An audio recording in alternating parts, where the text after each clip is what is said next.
Okay, this is it. Today's video is all about my color grading process and how I get my cinematic look. I'll be breaking down my entire workflow and node structure in Davinci Resolve, showing you how I approach grading with the intention of creating film-inspired cinematic looks. First, I'll be grading a clip from scratch, then I'll show you how I streamline my process using my own PowerGrade and LUT, both of which will be linked in the video description if you're interested in picking them up. I've included chapters in this video, so please feel free to skip ahead to the most relevant parts, as I'm going to cover all aspects of my grading process. But before we even open the Davinci color page, there are 3 things we have to talk about before we even attempt to grade. As if we nail these 3 things, it will make our job so much easier when it comes to grading and editing our footage. And these 3 things are lighting, camera settings, and color choice. Bad lighting, no matter what camera you shot it on, will always look bad. There is really no amount of fixing that you can do in your color grading process that will suddenly make your poorly lit footage look any more cinematic, as a cinematic look lives in contrast. One of the biggest tips I can give beginners is shoot your shadows. You never want to be shooting a subject with lighting straight on. Making sure you have good light contrast in your footage is like 90% of what makes up the cinematic look. The second thing we need to be thinking about is our camera settings, as camera settings often play a big role in what makes up a good, clean image. One of the first things we need to be doing is making sure we're exposing our footage correctly. And yes, while there may be some flexibility when shooting in log profiles, we want to nail our exposure to get the cleanest image possible. Some log profiles prefer to be overexposed. I shoot in Sony S-Log3 and that prefers to be overexposed to around 1.7 on the light meter. It's also really important to set your white balance correctly, as we don't want any weird temperature shifts mid-shot. And the last thing, and probably the most obvious thing we need to be thinking about, is our color choice. Now, I think this is something that is often overlooked, especially with beginner color graders, as there seems to be an emphasis on the work that you do in the grade making the footage look good, rather than all the little decisions you made before you grade making the footage look good. I like to think about color grading as a way of drawing out existing colors and existing contrast in your image, rather than trying to force it in. So if we're being conscious of the colors that we're using, the lighting, our camera settings, it's much easier to make your footage look good because it already looks good. With all that out the way, I think it's time we jump into Davinci. For this first shot, I'm going to grade from scratch, breaking down each component that makes up my grading process. So let's start off by building the foundation of my color grade, and that contains 7 nodes. So we're just going to add 7 nodes. You can do this by hitting Alt-S on your keyboard or just right-clicking and clicking Add Node.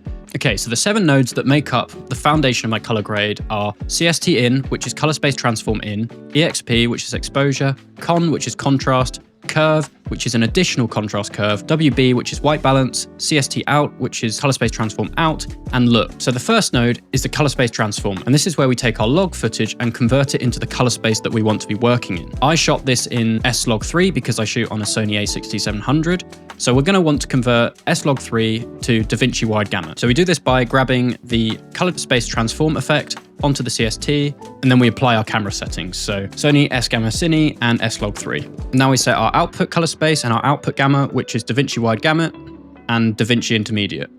Okay, so why do I use Davinci wide gamut? So Davinci wide gamut basically gives you a wider, more diverse range of colors to work with. And it basically allows us a bit more flexibility when manipulating colors with our primary and secondary changes. So now we've done our color space transform in, we need to think about our color space transform out, as this is where we're going to convert our footage from our working color space into our viewing color space. And if you're not using a stylized LUT, you would want to convert your Davinci wide gamut into Rec 709, which is the standard viewing color space. However, I use a LUT in my workflow, and LUTs are a great way to add stylization and character to your image, especially if you're going for a certain type of look or feel. You can use Davinci's built-in emulation LUTs, create your own, or use other creators like mine. So when you're using LUTs, you just need to check what they expect as an input, and my LUT expects S-Log3 as an input. So in the CST out node, we'll transform from Davinci wide gamut and Davinci intermediate to S-Log3. And now I can add my LUT to the final node. And I do that by coming up to LUTs, finding the LUT that I want, and dragging it across onto the LUT node. So now our footage is ready to make the primary changes. So I'm going to skip my exposure node because the footage is already quite bright, and I'm going to fix the contrast first. As you can see, the whole thing is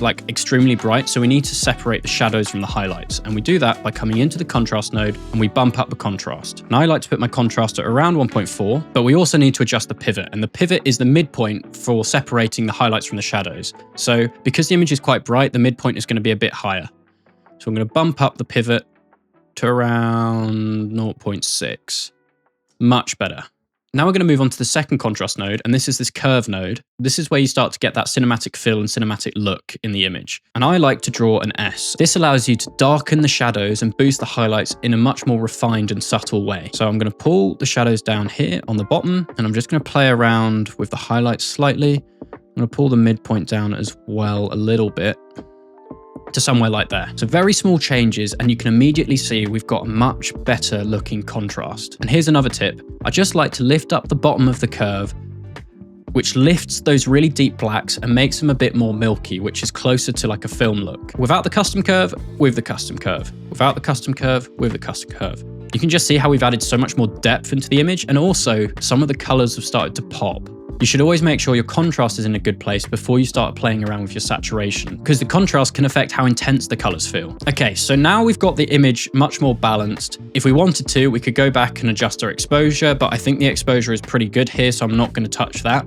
Now it's time to move on to white balance. Now I like to save the white balance for after the exposure and contrast adjustments, because both those adjustments actually affect how the colors appear. So to adjust the white balance, I use this trick I learned from Cullen Kelly's YouTube channel, and that is to set the nodes gamma to linear and pull the lumix down, and then we can use the gain wheel to manage the white balance. It's just such a simpler way to adjust your white balance rather than using lift gamma gain or your temp and tint sliders. So I'm just going to slightly warm this image because it was shot on a spring day with some like afternoon sunshine, so it should feel a bit warmer. So we're going to push it to somewhere like there. I'm just going to come back into the contrast curve and just pull it down slightly because I want the midtones to not be so bright. I want it to be a bit darker, to somewhere like there. So this curve isn't always going to appear like an S, but we start off with the S shape and then we modify it to where we want the contrast to actually sit. So this is before the contrast, this is after the contrast. Before the white balance, after the white balance. You can see how we've just warmed up the image slightly. Now at this point, the foundation of the grade is complete and the image is more or less balanced. So now we're ready to move on to our secondary adjustments, and that is where we're going to add some color saturation, we're going to make skin adjustments, and we're going to add some masks. So this is really where the fun begins, and we start to really develop the style of the grade. So we're going to add a few more nodes. We're going to make these two into a compound node and label this skin, and then we're going to add two parallel nodes below this second one, and we're going to label this top one color. I'm going to label this one mask. I'm going to label this one mask. So let's start off with enhancing the colors in our image. So to do this, we're going to come down to this color slicing tab, and this lets you add density and saturation to individual colors. And it's a much more controlled way of adding color to your image rather than just using the general saturation slider. So this is where if you've already thought about your color choice in your image, it's really easy to pick which colors to enhance. So for this shot, we're going to enhance the red in my jumper and the greens in the grass. So first, let's start off with enhancing the grass. So we're going to find our greens here, and we can click this button to see which greens are selected. And what I'm going to do is I'm just going to increase the saturation of the greens. And that sort of really makes them more vibrant, makes them stand out more. I'm also going to increase the density slightly, and that brings in just some darker tones into the greens as well. Next, we're going to move on to the yellows. Obviously, there's a lot of yellow tones in green, and there's a lot of yellow in the background over here, so we're just going to brighten them slightly as well. So we're going to increase the saturation, make them stand out a tiny bit more. So if we turn the color node off and on, off and on. Okay, now we're going to adjust the red, so you can see what the red is selecting. So this is also going to select our skin, and this is why we have to do skin correction, because if we enhance our reds, our skins are also going to be brought up too, and that will look very unnatural. But we'll save the skin correction for after. So we're going to lift the reds up slightly, the saturation of the reds, and the density I'm going to leave the same. The last color we're going to manipulate is the blues and magenta, because you can see all these little like purple and bluey bluebells in the bottom, and then we've also got my hat. We're just going to embolden them slightly. I'm going to push up the magenta, push up the blues just a tiny bit. Very small, subtle changes. That's all that is needed. So off, on, off, on. So now you can see how we've really made certain colors pop, and the image is looking much better. Now, something else that I want to do is I want to take this red jumper and sort of make it a bit more intense. But if we're using the saturation, it makes it more intense, but it doesn't lighten the red. So what I'm going to do that is I'm going to add another node after this color node, and we're going to label it warp. And here, we're going to come to this color warper tab. We're going to click on this tab here, and we get this little color web. So I'm just going to hold my qualifier over here. And you can see how it highlighted this area of the graph So we're going to grab one of these nodes and we're just going to pull it out slightly. You can see how we're brightening the red, making it a bit more intense, but also making it lighter.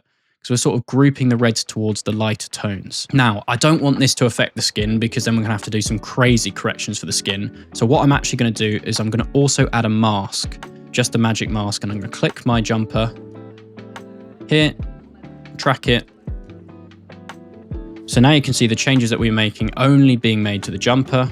Okay, so now we've got the colors locked in, it's time to correct our skin. So skin correction comes after we've locked our colors in because any changes that we make to our color is going to affect the skin. So we want to lock the color in and then correct our skin. The skin correction is done in this compound node that I just made earlier. So I do my skin correction using these two nodes, a mask node and a select node. So on the mask node, we're just making very general selections of the areas that we want to affect, which is the face and the hands. So I'm going to add large masks around my face. I'm going to add another one, and this is in the Windows tab, around my hands. And this is just a general mask to basically get rid of everything else in the image that we don't need to be affecting. Now we need to grab this little blue square, which is the alpha output, and stick it into the alpha input of the select node. Now if I press Shift H, you can see that we're only selecting these two areas. Now in the select node, we're going to use the qualifier tool, so this tab here, and we're just going to draw over my face, and that makes an initial selection. Now I just adjust these sliders to affect this selection so that I'm only getting my skin. So I'm going to start off by lifting the lows because I know my red jumper has a lot of dark tones in it, but my skin doesn't. I'm also going to bring down the highs. I'm going to adjust my saturation slider because I know that the red jumper will be slightly more saturated than my face. I'm also going to bring up the low, somewhere like there. And then I want to take some of this background out, which I know is a lot of greens and yellows. So if I close down the width of the hue slider, we'll take some of them out too. So somewhere like there. Okay, so this is an all right selection. It's not perfect. We can refine these to make it even better. And then the last thing that I'm going to do is I'm going to come over to this tab over here, the Matte Finesse tab, and I'm going to bump up the denoise. And this just sort of blurs the whole selection, making sure that we don't get like individual pixels selected. So now we've got our selection. I'm going to press Shift H to get out of that, and we can see the whole image. So now we just want to correct the skin tones and pull them away from the reds. So the skin tones sit in the mid tones, so we're going to just pull the gamma wheel away from the reds towards the blues and the greens. And you can see how we've gone from really red face to slightly cooler, colder face. I think it's a bit too cool, so we're going to add a bit more warmth back into it, somewhere like there. That looks much more natural, that's much better. I'm going to exit this compound node, and that is the skin done. So now I'm just going to add a couple masks, and these are going to help me separate the subject from the background. So this first mask, I'm going to come to the windows, I'm going to put a circular window in, and I'm going to shape it around me like this. I'm going to make sure to feather it out because we want any changes that we make to be blended gradually, somewhere like there. And then I'm going to copy that to the mask below. So on this top mask, we're going to come to the HDR wheel, and we're going to increase the exposure to somewhere like there. That's before, after, before, after. You can see how we've just brightened the subject. Now in this second mask, we're going to invert it by pressing this button down here, and we're going to pull the exposure down. This is effectively like making a sort of a vignette around me. So before, after, and you can see how we've really drawn the focus to the center of the image now. Okay, so the last secondary change I'm going to add is I'm going to add a negative saturation node. And this just helps me refine the overall saturation balance because the changes that we've made have sort of like really boosted the image, but I think it's a bit too vibrant. So instead of going back in and just making adjustments to the individual colors, we're just going to adjust the overall saturation of the image and bring it down slightly. And we're going to do this by using custom curves, and we're going to use the sat versus saturation curve. And I just like to pull down on the right side of the graph, and then I'll stick another point over here, which sort of controls the majority of the saturation in the image. So like the high parts of the saturation in the image. And we're just going to pull that down a tiny bit.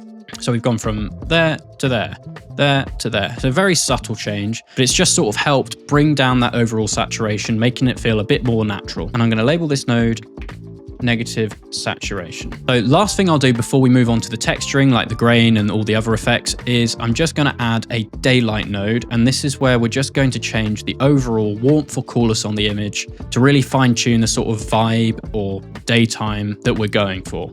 So I'm going to call this daytime. And all we're going to do is just slide the temp up slightly. And that gives a bit more warmth in the image. If you wanted to make it a bit cooler, you'd go the other way, a bit like that. And that would give almost like an evening or dusk sort of feel. But I want to go a bit warmer with this one, so we're going to go to there. Okay, so now we're ready to move on to the texturing and like the final effects. And this is where we take quite a clean output, still with film-like colors, and we add all those sort of effects that make it into a more authentic film look. And those things are like grain, glow, halation, all those sort of things. So they all come after the color space transform and after the look node, because they are effectively like additional layers that you're putting on top, and you're not really manipulating the colors anymore. So I'm going to do that by adding 5 more nodes after the look. So the 5 main effects that I like to use are damage, soften, glow, vignette, and grain. So the damage node is the Davinci film damage effect. And in here, I just like to reset everything basically, take off the vignette, take off the dirt, take off the scratch. And the only sort of thing I like to do here is add a tiny bit of film blur. And that sort of helps soften the image, because shooting on modern cameras with modern glass, often your image will be quite sharp. And to get a more like natural look, you just want to soften it up a bit. Sometimes I'll add a temperature shift here, but we've already done that in the previous node, and then add a bit of dirt. Okay, so the next node is soften. And here we just got a bit more fine controls over the softness of the image, so we can affect the small textures, the medium textures, and the large textures. I just like to bring them just below 0. Very subtle, but it's sort of just taking the edge off the whole image, giving it a more natural feel. Next, we've got glow. Glow is a great effect. This will sort of increase maybe the haziness of the image.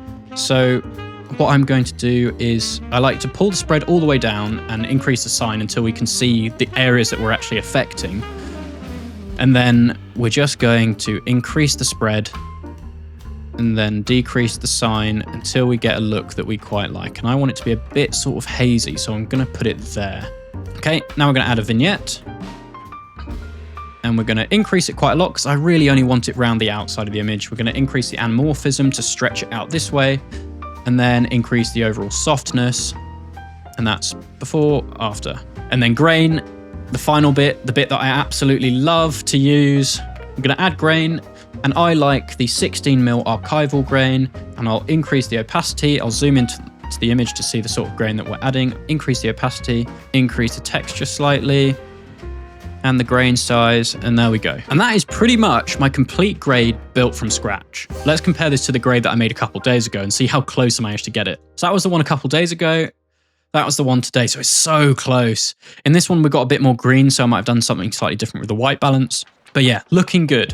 All right, so now we've built the grade, I think it's important for me to show you exactly what the look LUT is doing and how that is affecting the look of the image. So what I've done is I've grouped the transformation and the look LUT into one node so I can toggle it off, and I've created a separate node which is just transforming into Rec. 709 so we can see what the output would be without the look LUT. So if I turn my LUT off, and I turn on the Rec. 709 output, this is the look that we got. So it's quite an unnatural look. It's quite digital, it's quite sharp. Obviously, it probably wouldn't look exactly like this if we were grading from scratch without the look LUT, because we would have made different color choices. The look LUT is sort of tying the whole image together. It's softening up the overall image. It's still allowing for those color embellishments, but makes them feel more natural. So if you want to pick up my look LUT and this whole PowerGrade, and we'll talk about PowerGrades just in a second, you can pick them up on my website.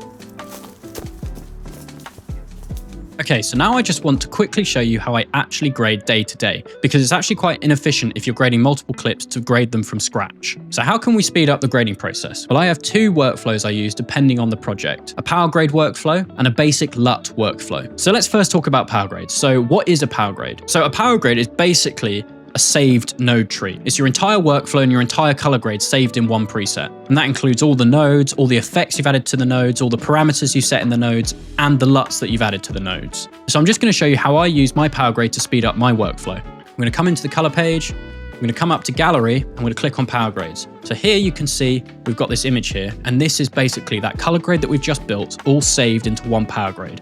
So what I'm going to do is I'm just going to drag it over my clip, click it there, and it's applied. So for this image, we're just going to come to the exposure node, pull the shadows down a tiny bit, because I really want to separate the mushroom from the background. Come into the contrast curve. We're just going to draw our little S curve quickly. Very subtle changes, somewhere like there. I'm going to come into the white balance. I think I'm just going to warm it up a bit.